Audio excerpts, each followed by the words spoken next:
Camille Paglia, by title Professor of Humanities at Philadelphia's University of the Arts. By growing reputation, the scourge of American feminism. By self-assessment, America's leading female intellectual. If there's truth in that, it began to emerge in 1990 with the publication of Sexual Personae, an historical analysis of literature and art, which, among other things, hailed the male capacity for creativity, praised much of the classic Western European and American literary canon currently out of favor with many academics, and most provocatively, accepted, in fact trumpeted, the premise that sexual stereotypes spring from basic truths. She considers herself a passionate feminist, a champion of opportunity, individuality, and choice, but contends that modern feminism has fast descended into dogma, intolerance, and male bashing. Tonight, Camille Paglia. And thanks for staying up later. Here is the so-called scourge of modern feminism, Camille Paglia. Recently you told Charlie Rose that your aim is nothing less than the complete destruction of the Gloria Steinem wing of modern feminism. You want to explain? Well, I think that that current feminism began laudably 20 years ago, but quickly got off track into man-bashing and a kind of weepy, whiny, white middle-class ideology, and I'm simply trying to bring back the great feminism of the 20s and 30s of Katharine Hepburn and Amelia Earhart, a feminism that stresses independence, self-reliance, personal responsibility, and not blaming other people for your problems. And I feel directly inspired by the 200-year record of feminism. I think that there is no backlash right now to feminism, but rather to Gloria Steinem's brand of Betty Crocker feminism. But isn't that 200-year history of feminism a feminism of extraordinary individuals? And all political movements begin with extraordinary individuals, but the notion is to spread it out among the masses. So Amelia Earhart and Katharine Hepburn and Eleanor Roosevelt are fine, but these people stand out. They're aberrations. And the notion, I would think, that a modern feminist would try to advance is this is meant to get beyond Gloria Steinem and beyond Betty Friedan and to somebody who's a housewife in Timbuktu. You're very right. This current phase of feminism began well, trying to extend feminism to the ordinary woman in the home. And I think that it very quickly left that. As I often seem to speak for the neglected women out there. I've been a career woman. I'm unmarried. I'm childless. But I feel that you know, that the honor of being a mother is often dismissed in the kind of current feminism, which is exclusively concerned with yuppie careerists and their problems, high-paying jobs. And I think the New York media in particular has been utterly servile to the Gloria Steinem brand of feminism. And I am not a conservative, but I think that I'm a libertarian, a 60s libertarian, but I think that the Republicans are correct that there has been a wholesale kind of contempt for family values that, that would characterize my entire background. I'm someone who's pro-pornography, pro-prostitution, pro-homosexuality, pro-legalization of drugs. I represent everything that's a kind of opposed to family values, but I still think that traditional values are the backbone of this country. Now, are you pro-pornography because you like it or because you're a libertarian? I love it. The current Playboy has an article by me that begins, "I am a pornographer." What I've done in my first book, Sexual Personae, is to show that art and pornography are not separated, but rather it's everywhere. I call Michelangelo a pornographer. It's, even the great Pietà in the Vatican of Mary and Jesus has pornographic elements. It's a very shocking book. To paraphrase you, I think you may have said it of Mozart, but it might as well be Michelangelo. There are no female Mozarts or Michelangelos for the same reason that there's no female Jack the Ripper. Correct. I think that genius and criminality are both extremes and deviations off the end of the human spectrum, and this is my explanation for why there are no great women artists. Not that women have, have not been held back from practicing so many of the art forms, but rather that great art of the Picasso or Michelangelo kind comes from obsessiveness, comes from a kind of self-mutilation of relationship and so on. That's why we have very few women chess masters, very few obsessed serial murderers or computer hackers and so on. I think that the male brain has a greater capacity for both genius and criminality, but both are deviations. Well, then how do you account for great female names in literature? In literature, anything that has to do with psychology, women are extremely good at. And this would, as a matter of fact, even in music, places where there is room for the individual voice, for self-expression, there are great women vocalists, great women pianists, and so on, but not great women composers, interestingly, because composition seems to be very abstract, cold, almost mathematical. Women don't particularly like an inhuman world you know, a cold, almost astronomical kind of a world. Mm-hmm. Is anatomy destiny? No, because I believe that anatomy gives you a predisposition in one direction. Then I feel that you have to defy nature. I'm a romantic. I believe that you should shake your fist in the face of nature. So everything that I think everything great in the human species has come from the quarrel with nature. So I believe in opposing nature. Were you overstating for effect and to get attention when you said if the advancement of human society were left in the hands of women, we'd all still be living in huts? Well, yes, I said if civilization had been left in female hands, we'd be living in grass huts. What I meant by that, and of course people who know nothing about the history of architecture were completely lost by that, I'm saying in effect that women seem to be content with what is. They seem to want, they don't want to disturb, they don't want to make people unhappy, right? And that all the great advances have in some way been a pushing into the unknown and a breaking of tradition. And here is where women are deficient. Women rarely, I mean, there are exceptions like me. I'm an example. I mean, I don't care whether people are happy with me or not. I mean, I just go around, I just, you know, smash through the cucumber frames and go ahead and express myself and so on. And Betty Davis and other Aries did as well. I'm saying that there was a great moment in history when we went from using perishable materials for architecture to using stone, right? And each one of those steps forward had been a pivotal, you know, moment. There was another one. Once we had been nomadic. We had just wandered and used cave shelters, right? There was a moment when mankind settled down and then began using things like straw or wood and so on. What I'm remembering actually is the round huts at the time of Romulus and Remus in Rome, at the time of the you know, at the time earliest founding of Rome. They were thatched huts over around a hearth. The hearth was the center of the home.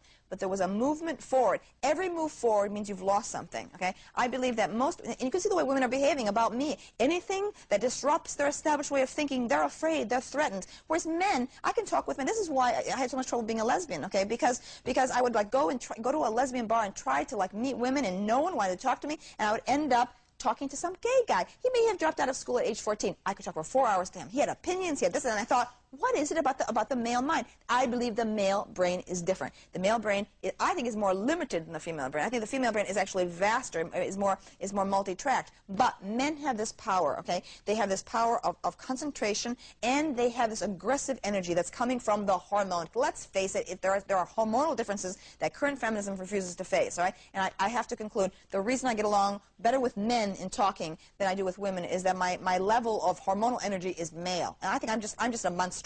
I'm a deviation. I'm just like a, you know, I'm certainly no pattern for ordinary human life. My ability to be alone and to be satisfied with my own thoughts and my own self-development, it's not normal. You accept the label, then, that you're conceited, braggadocious, absolutely, that you desire to have the spotlight on you. I think someone described you as someone who'd like to walk into the room and have all the cameras go pop, pop, pop, pop. Now, why? Now, look, I am the antidote to the self-esteem obsession of current feminism, okay? All this talk about, oh, the child within and the victim and all that, and here I am, like a man, and saying, guess what? I have no self-esteem problems, okay? All right? So I'm a better role model for young women. I'm saying have confidence, develop yourself, be self-reliant. Correct. That's right. And also, by the way, so many news reports have me eating. I'm always eating, eating, eating. And that is the antidote to the anorexia and bulimia fetish, okay, of current feminism. Reporters are constantly talking about how much I eat, with what enjoyment. I'm Italian, okay? So I am trying to, as is Madonna. So between Madonna and I are doing a lot to get feminism back on track toward normal human life.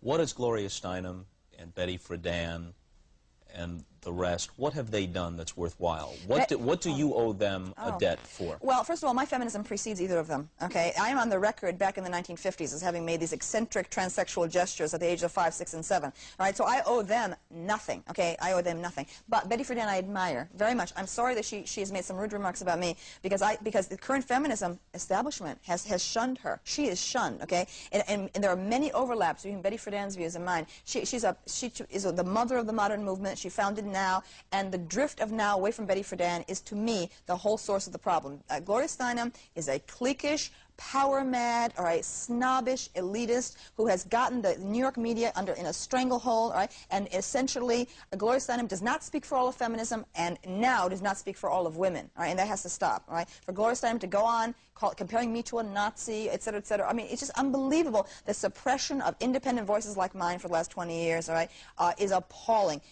Current feminism is in a Stalinist phase, a Kremlin phase. Susan Faludi, Naomi Wolf are merely clones of the Kremlin. What I represent is again, a feminism that precedes the current movement and that many people feel more at ease with. I'm someone Gloria Steinem's record with men is rotten, okay? She has made many poor choices. I've never lived with a man, okay? I have fought with men. I fight with men constantly. I never let men take advantage of me. And so because... Let me interrupt. That may be an interesting fact of your life, that you've never lived with a man or you fought with a man. Correct. But I don't see where that gives you a better credential than Gloria Steinem, who may, I don't know her personal history that well, who may have had disappointing relationships with men. No, if I'm in sorry. fact that's the case. No. Here's the relevance. Marilyn French and Gloria Steinem, these women who, or Karen DeCrow, former head of NOW, these women who were weak toward men, okay, and made bad mistakes, then glommed onto this current feminist ideology to explain to themselves and to others what happened. Well, it wasn't me, it was him.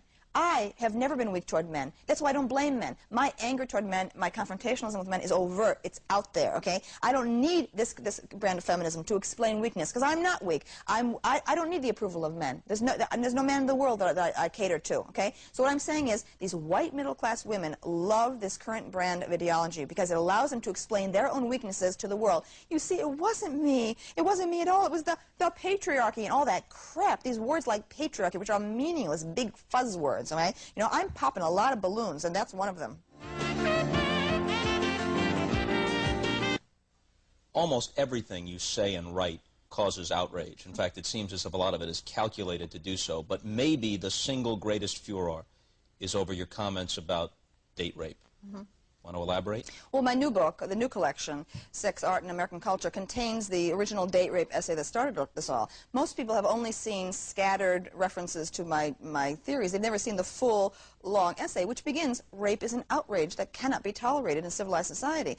Rape is, of course, outrageous. What I oppose is this endless scenario and hysteria over date rape, which I think is quite a separate phenomenon that's coming from a kind of white middle-class feminism trying to gain control over men and portraying all of men as rapists and all of human history as nothing but a record of rape.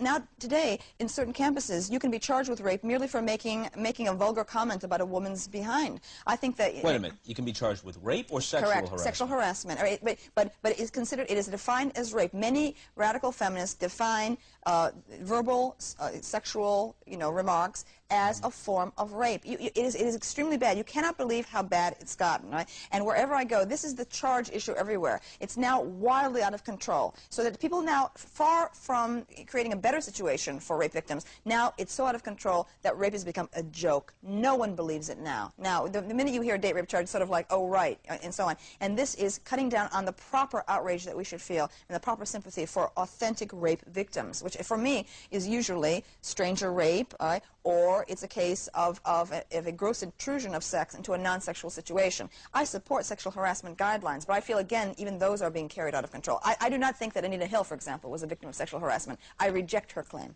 Let's come back to Anita Hill in just a second. We do want to get to that. But let's set up two possible scenarios.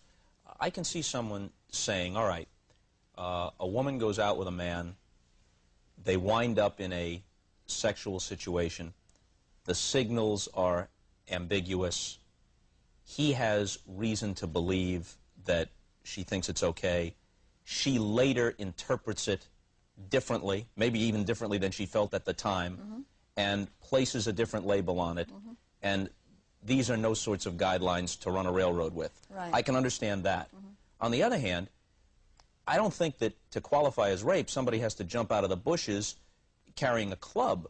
What if we're out on a date, and you've consented to go out on a date with me, we have a conversation, we wind up back at my room.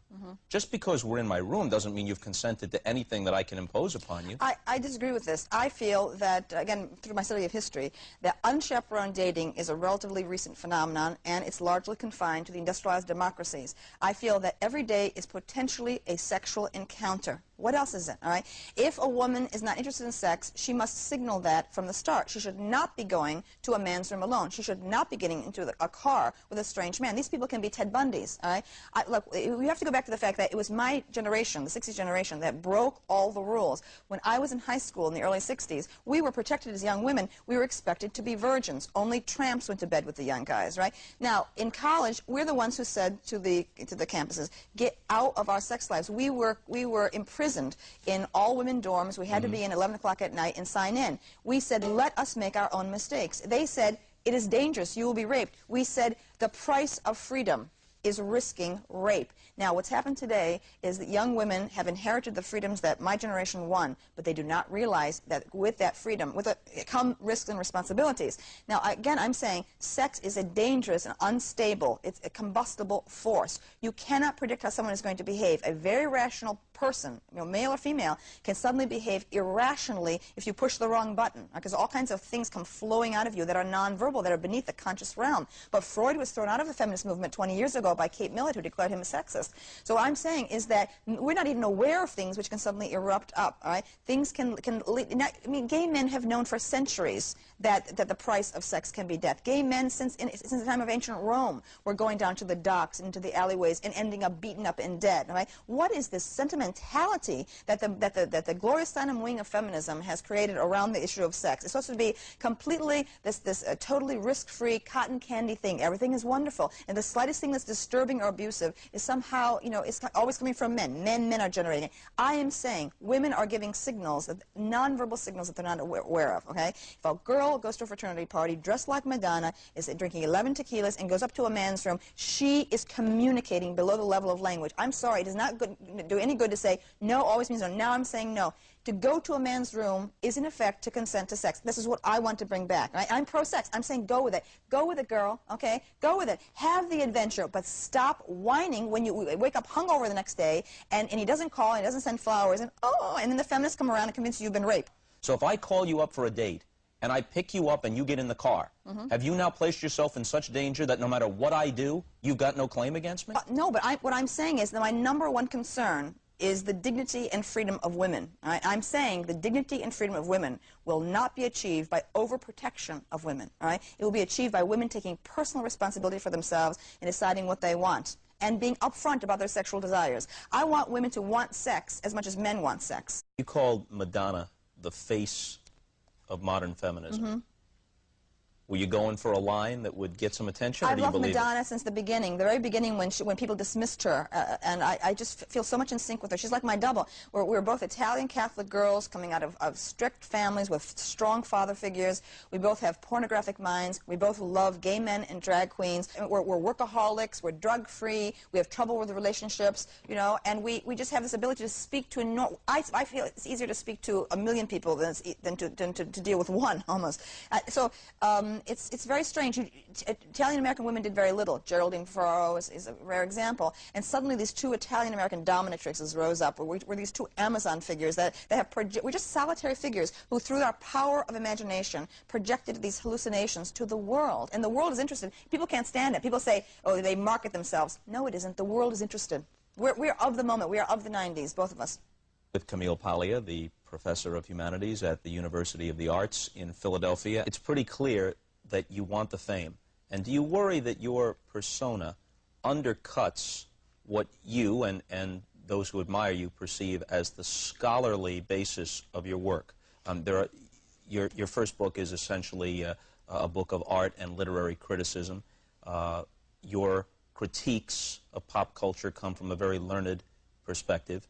However, it's mixed in with this fast-talking delivery. I think James Wolcott said in Vanity Fair, listening to you talk at length is like having Woody Woodpecker repair your roof. Perfect. Okay? Perfect. That was wonderful. And you compare yourself with Madonna. You compare yourself with Mary McCarthy or whomever else. You have a grandiose view of yourself. There are conceits that are worn right on your sleeve. That's right. Does this undercut the points you're trying to make? Because somebody could look at you and say, this is an entertaining woman, this is a provocative woman, she's made for the modern talk show. and 5 years from now she'll be burnt out and no one will know who she is. Well, you see, the thing is that for 20 years... World's longest question, by the way. I have the transcript to prove it. Go ahead. I couldn't get published, you see, for 15 years, and I couldn't get a job. So essentially, it's only through this very dramatic, theatrical Joan Rivers Italian persona that I've managed to gain an audience. And I think that... Is Joan Rivers Italian? No, but I see, she made my life easier, because before Joan Rivers, people couldn't bear me, and then now they just think, oh, Joan Rivers. She's done a lot for me. Anyway, no, but I think that what is needed in America is a bridging of the great gap between academe and the popular audience. And that's what I'm trying to do in the way that Mary McCarthy did, or Dorothy Parker. It's been a long time since we've had a figure in America who is known for her literary work and known for contributing to issues that are close to the public. So I'm someone who writes on Diana, Princess of Wales, on Elizabeth Taylor, and so on. At the same time, I know all about Greece and Egypt and so on. That is extremely unusual. And I think that that's really, it kind of capsulizes my aim to, like, I think it's been very bad to have this split between the university and the audience of mass media. I'm a pop culture baby. I'm a product of the 60s. See, my persona is actually me. It's my personality, which was unbearable for most of my life. And now that I'm getting older, it's like Katharine Hepburn. As you get older, this kind of obnoxious personality, people cherish it. They say, oh, what a feisty old lady she is, like that, you know? Mm-hmm. And essentially, I'm not playing to this audience. I think I was so used to the idea that I wasn't going to be published in my own lifetime that I'm playing to the next generation and the generation beyond that. So that's what I'm doing in a way. Those are my real readers. Just as I loved Victoria Sackville West, and this very eccentric woman who also was bisexual and so on, and she was so flamboyant. Or George Sand was a great role model for me. George Sand is someone who dressed in men's clothing, great literary woman who also communicated what she was through images. I have a great power to do that, to communicate what I am, to make it accessible to a mass audience. That's what I think is the task of the intellectual, to translate complex ideas into simple form. Fairly provocative conversation, I'd say, and I promised we'd talk about Anita Hill, and we ran out of time, and there's only one way to remedy this. You'll come back tomorrow, won't you? Certainly. She will. From your most recent book, Sex, Art, and American Culture, which is a collection of essays. I listened carefully to Anita Hill's testimony at the Senate hearings. I found her to be sincere and intelligent, but I reject her claim of sexual harassment. What exactly transpired between her and Clarence Thomas, we can never know. That Hill was distressed by references to sex may indeed be the case, but since they were never threatening and never led to pressure for a date, I fail to see how they constitute sexual harassment. Many religious men, as well as women, find conversations about sex or pornography inappropriate and unacceptable. This is not a gender issue. It is our personal responsibility to define what we will and will not tolerate. Mm-hmm. What kind of firestorm has that brought down upon you? Well, so far, not that much. People are always upset by everything that I say, so this is no exception. But I think the canonization of Anita Hill has been very typical of the way the media just ignores most of the country and falls directly under Gloria Steinem's view of the world. I mean, the reports were that half the people in the country did not particularly sympathize with Anita Hill's claims. I support sexual harassment guidelines. I think it's one of the wonderful and solid innovations of contemporary feminism. But I feel that the Anita Hill case has taken it into another and dangerous realm. That is, I just feel that I am a radical on the subject of free speech. I feel that speech must not be controlled in this country. If someone offends you by speech, career women must learn how to defend themselves with words and use aggressive words back. The idea that somehow one always has to be protected in one's career, that Anita Hill should be let off the hook 10 years down the line for the way she put her career interests above feminist principle, I think that it's an appalling situation. I think I'm someone who has always fought back against anything that I felt was demeaning to women, and I paid the career price for it. That's why my career was a disaster, and there are many women like me who wouldn't put up with it. Instead, Anita Hill kept smiling and smiling and smiling, went home and had an upset stomach, okay, and then 10 years later is suddenly in full view of the television cameras, and Clarence Thomas, a person who did not impress me before the hearings, and suddenly Clarence Thomas is being forced to reconstruct conversations 10 years old. Well, what is this, a totalitarian regime? I mean, God knows what we said 10 years ago in any situation. I think the whole thing was appalling, and I think that the feminist sentimentality about Anita Hill is very typical of what's wrong with contemporary feminism. When the Thomas hearings were front and center in every newspaper in the country, there were many articles written which purported to come from a scholarly perspective, which described syndromes that supposedly explained this passivity in modern society, that in fact it wasn't peculiar to Anita Hill, that in fact many, many women see this as the only way, this go along to get along. It's the lesser of two evils course. You're a woman of achievement. You have relatively few sisters in that environment. You're in a male-dominated situation. You're going to throw your whole career away. That there was some psychological explanation for this kind of behavior, short of just having the gumption to say stop. I think she was simply self-interested. I mean, the fact that she continued a warm friendship with Clarence Thomas for years afterwards should have tipped people off, all right? One has known women like this who have like, kissed every male butt on the way up, okay? They're the people who are now at Harvard, at Princeton, at Yale, okay? They make me sick. These women who suddenly stand on feminism where it's fashionable to do so, okay? I mean, this is a very frequent type, the ones who are always looking for male approval. She was never a sister to any women in the office. I at least have deep, friends and alliances with women. She never did. It seems to me, this seems to me a very poor case, but it has served contemporary feminist purposes to use it very cynically in what, for the abortion issue. Now, I am pro-choice, but I feel that there was a real misuse of the Senate inquiry for partisan purposes. I think that the way contemporary feminism has gotten off track onto this abortion issue has twisted everything, and the Anita Hill thing is a product of that. Right?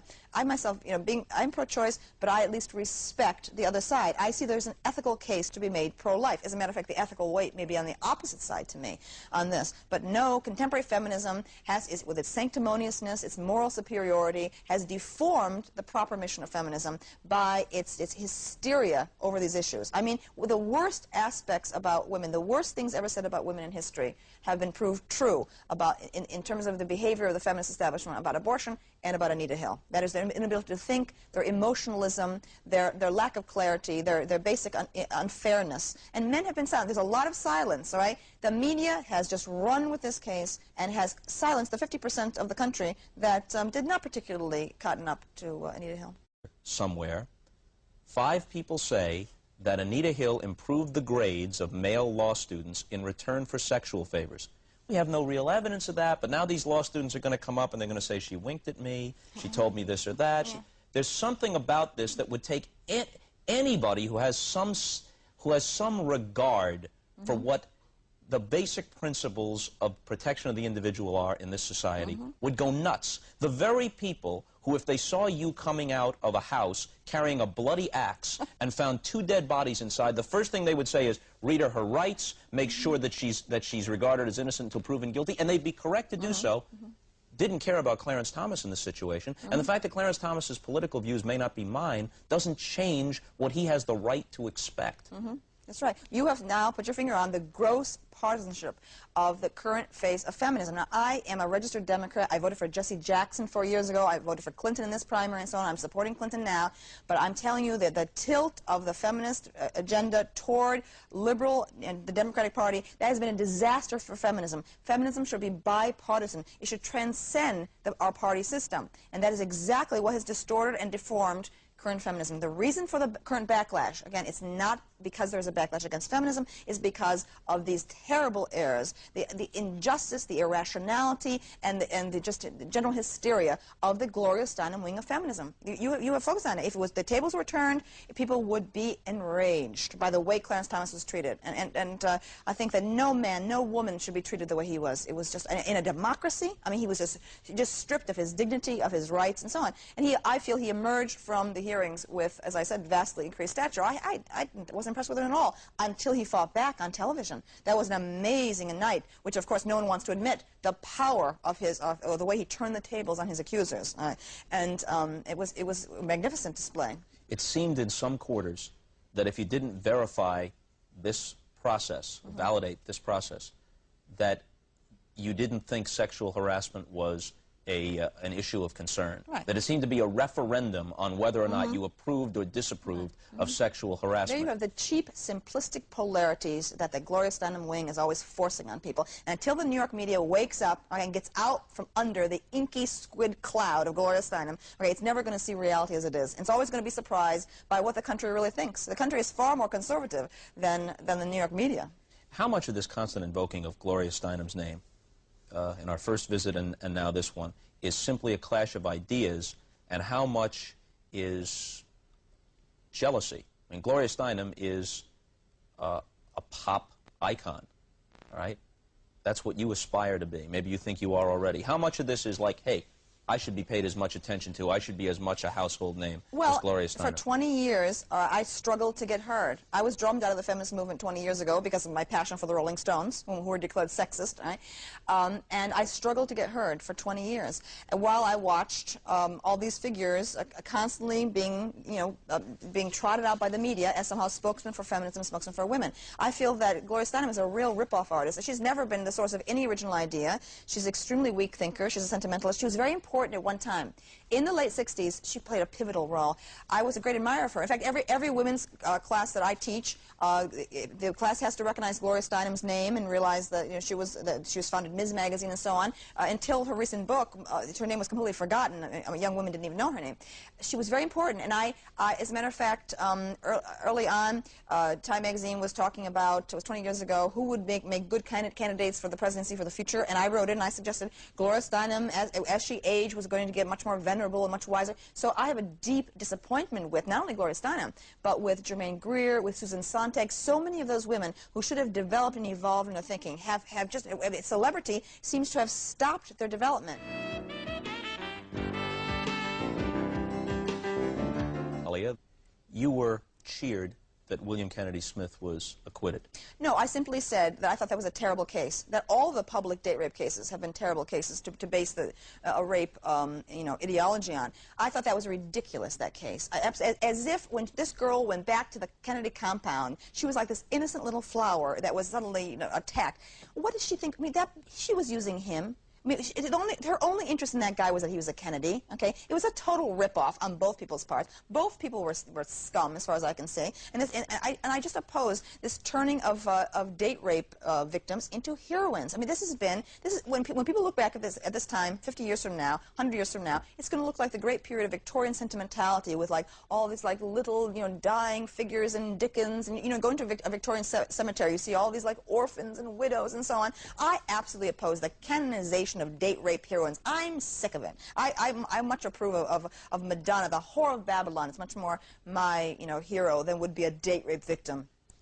Aren't you inching toward, or maybe taking long strides toward, a situation where misjudgments, as egregious and stupid as they may be, then automatically, if not justify, then they remove your basis for complaint for any misdeed that misjudgment leads to? Correct. It's very stupid of me to go walking down the street at 3 o'clock in the morning in some part of this city which is certifiably very dangerous, and at the same time I'm holding $500 in my hand and I'm leafing through the bills and making a lot of noise so that I wake people up and shouting racial epithets at the same time. Incredibly stupid behavior. Someone comes out and beats the crap out of me. You don't arrest him?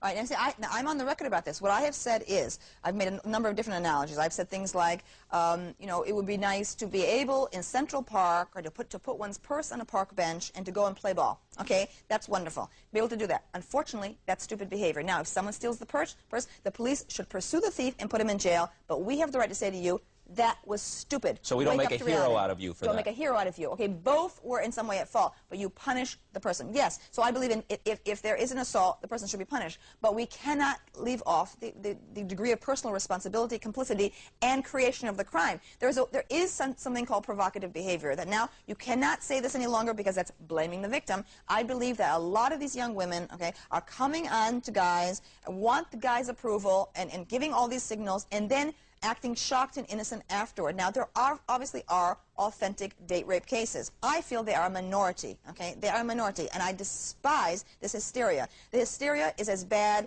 as, it's like a kind of McCarthyism. It's like, it's like that period in the Middle Ages when Jews were accused of infanticide. So all men are now rapists, and this is bad for sex. It's bad for women, it's bad for men, it's bad for the human race. It's got to stop. You told Newsweek, I'm all lit up, but my plug fits no human sockets. This is correct. This is correct.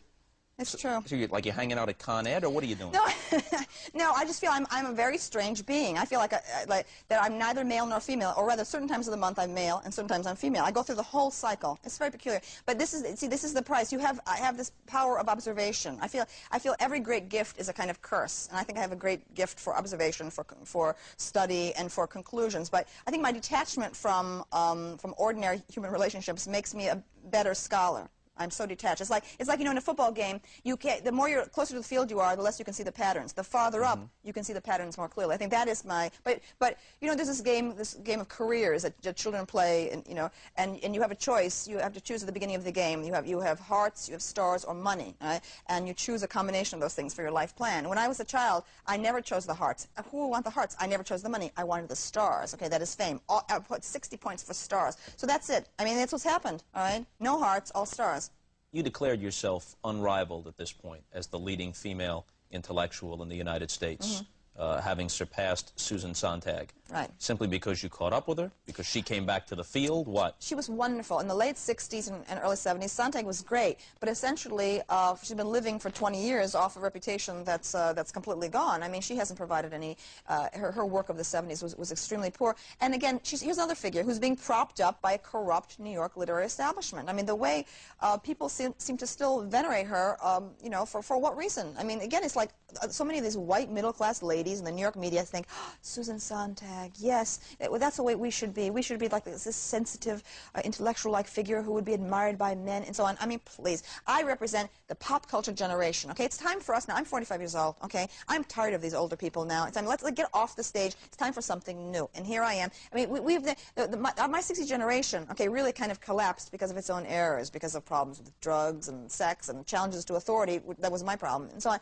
And we have never really made our case. It's amazing how many writers' careers of the 60s just sort of went nosedived in the early 70s. It's a very interesting cultural problem that hasn't been really examined. What is a legitimate articulation of social ills, things that should be corrected for the benefit of women in general, and what is male bashing? Well, what was great was that the current phase of feminism, which my generation pushed through, has now opened the professions to women. See, I'm an equal opportunity feminist. That is, I believe there should be no obstructions to women's political and legal advance. Right? So what I'm saying is that a lot of the turbulence that's going on between the sexes is not coming from the social realm, and it is therefore not remediable by passing more rules and regulations. I'm saying we need to look into ourselves psychologically, spiritually, use art and literature. I'm saying that men may have created the social realm and may have been dominant in it, but women have always controlled the emotional or sexual realm. This is what current feminism doesn't realize. Current feminism is victim-centered, victim-obsessed. It sees history as nothing but this panorama of male oppression and female victimage. I hate that. What a horrible bequest to our young women to tell them that their heritage is nothing but victimage.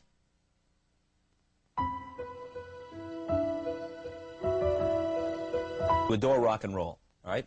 And so do I with reservations. You have to be discriminating about what you give your stamp of approval to. Yeah. Are you offended by a lot of the MTV images, especially with heavy metal rock, where young girls are strictly sexual objects? And it seems as if the absolute apex of young male existence would be to have 15 nubile young girls running around servicing you. Now, you see, a lot of my unorthodoxy about feminism comes from the fact that I am a sports fan, a football fan, and a rock fan. And because I watch those two things, I don't go sexism. I go, a lot of women love sports figures, and a lot of women love rock males, right? The swaggering, the boasting, and all that stuff.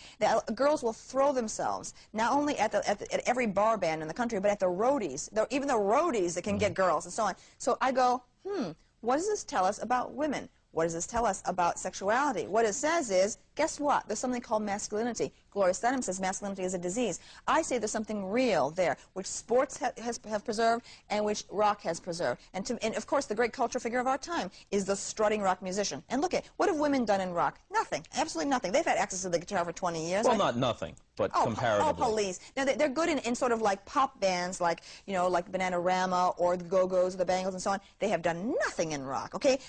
Janis Joplin did nothing? Oh, no, Janis Joplin. Joni Mitchell did nothing? What? Well, Joni Mitchell was folk rock, I understand. Janis Joplin was a soul singer in front of an acid rock band that was playing the guitars. Please, okay? Joni Mitchell's not rock. Oh, please. Okay, no. I'm talking about, look, we had a few great attempts. All right, Patti Smith started out fabulous, okay, in Black Leather. Then, of course, she had a baby, and then it's all power to the people. Okay, then we had Chrissie Hynde, The Pretenders, okay, coming out Black Leather, bitch goddess. I loved her. What happens? She has a baby. Immediately the hormones. Now it's like, again, she's completely lobotomized, Stepford-wife, and so on. Okay, what I'm saying is, hard rock is male. It's aggressive. And people who like rock love me because my voice is the voice of rock. Is hard rock the only thing you're calling rock? I mean, what's Edie Brickell? What's Michelle Schacht? Oh, I don't really care for them. Oh, no. I love hard rock. I love like the new Guns N' Roses album, the new Van Halen album, the new Metallica album. I love rock. Keith Richards is the founding father, as Jimmy Page of Led Zeppelin, of a lot of this hardcore stuff. Now, in the 70s, I didn't particularly like heavy metal, but I feel the heavy metal is preserving the rock impulse, and the rock impulse is always a breaker of taboos. Therefore, this constant berating of Guns N' Roses. Oh, you're racist. You're homophobic. What are they talking about? The Rolling Stones, for heaven's sakes, did everything they did. I mean, they shot a record album cover in a toilet. I mean, which couldn't even get printed. Okay, so I love the bad boy image of rock, and I think that the aggression of rock is everywhere. See, what I'm doing essentially is it's a kind of lead guitar work. Okay, I think I'm the first great lead guitarist who was a woman. Okay, but I'm using words and not the instrument. And I was heavily influenced by acid rock. That sort of like that searing, cutting sound of the lead guitar. So people again who like rock love me. People who like soft women's music hate me. They think, oh, she's so obnoxious. But what I have is simply the obnoxiousness and brazenness of rock.